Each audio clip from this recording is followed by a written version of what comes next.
David Russell Hosier, a Navy veteran and EMT, was convicted in the fatal shootings of Angela Gilpin, his former lover, and her husband, Rodney. While maintaining his innocence due to a lack of eyewitnesses, fingerprints or DNA evidence tying him to the crime scene. Prosecutors, however, portrayed him as a scorned ex who was out for revenge. He is accused of killing Rodney and Angela Gilpin in September 2009. Hosier and Angela Gilpin had an affair, but she was trying to reconcile with her husband when the couple was found shot to death at her apartment. The Gilpins were found shot to death on September 29, 2009, in the hallway of Angela's Jefferson City apartment. A neighbor found the bodies of Gilpin and her husband Rodney in the threshold of her apartment in the early morning hours of September 28, 2009. Prosecutors dropped a murder charge against Hosier in Rodney's killing. And after the shootings, police discovered two crucial pieces of evidence in Angela's purse: an application for a protective order and another document where she wrote about her fears that Hosier would shoot her and her husband. At that point, Hosier became the prime suspect for police, who tracked him down to Oklahoma using cell phone tower data. In the days before the Gilpins were killed, Hosier allegedly made comments to others threatening to attack Angela. Sometime between 2008 and 2009, Hosier got involved romantically with Angela Gilpin, who had separated from her husband. When Gilpin decided to end the affair and reconcile with her husband, Hosier got angry. 2 weeks before she was killed, Gilpin applied for a restraining order against Hosier and was looking to move apartments, writing to her landlord that she could no longer live next to Hosier. "He scares me.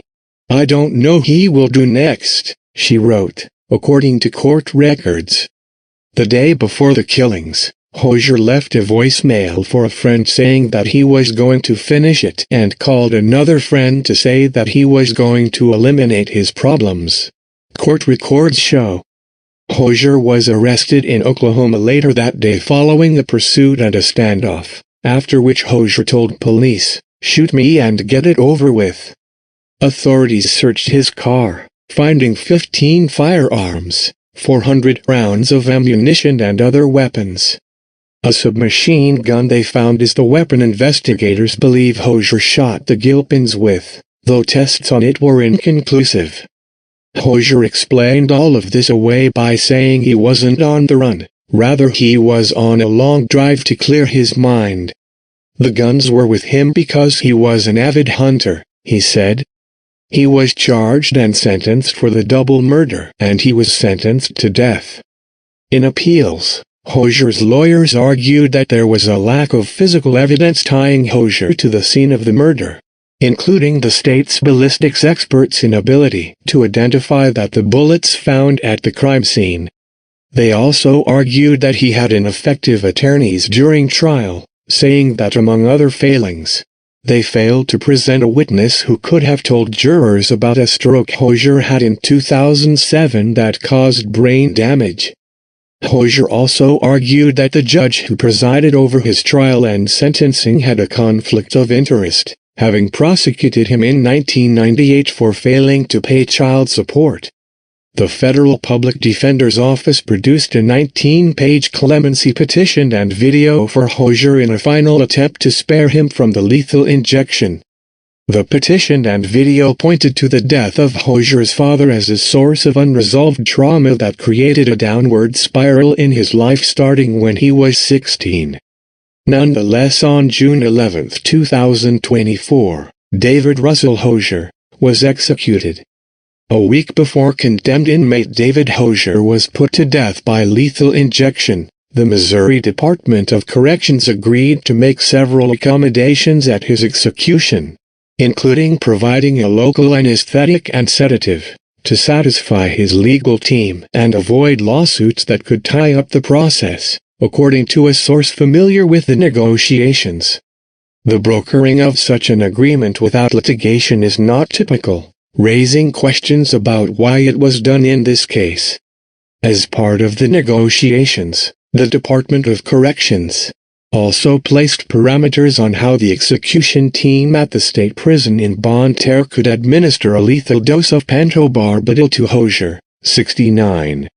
Missouri's current execution protocol calls for the placement of primary and secondary intravenous lines, but offers no guidance on how far the staff can go to find a suitable vein, leaving inmates open to a cut-down procedure, a surgical method that involves cutting through tissue and using forceps to pry the tissue away from a vein for an injection.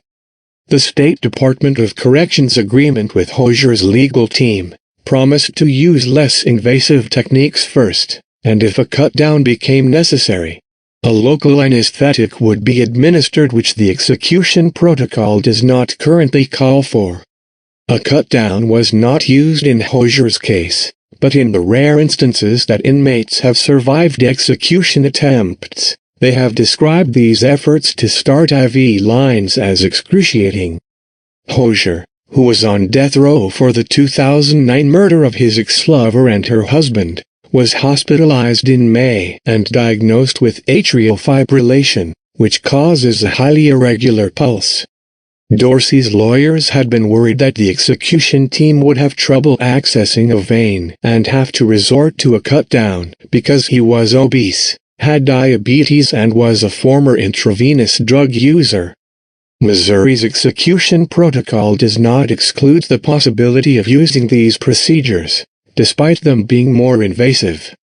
In court filings in Dorsey's case, the doc said that medical personnel have rarely, if ever, used a venous cut-down procedure to establish IV access during executions. It is unclear how many other states have provisions for cut-downs in their execution protocols, as execution processes are tightly guarded.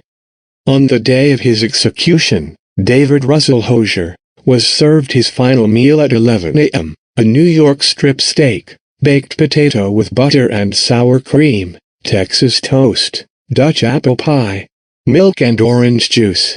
Hosier maintained his innocence up to his death and spoke about getting into heaven in a statement released before his execution. "I leave you all with love, now I get to go to heaven. Don't cry for me. Just join me when your time comes," he said. He also released a quote from the New Testament, "For I am already being poured out as a drink offering, and the time of my departure is at hand. I have fought the good fight. I have finished the race. I have kept the faith. Finally, there is laid up for me the crown of righteousness, which the Lord, the righteous judge, will give to me on that day." Timothy 4:6-7-8. "I'm the luckiest man on earth. I've been able to speak the truth of my innocence," Hosier said in a final statement issued to members of the media through his spiritual advisory on Tuesday, the 11th of June 2024. "I've been able to reminisce with family and friends new and old. I've been able to learn to be the fullest version of me."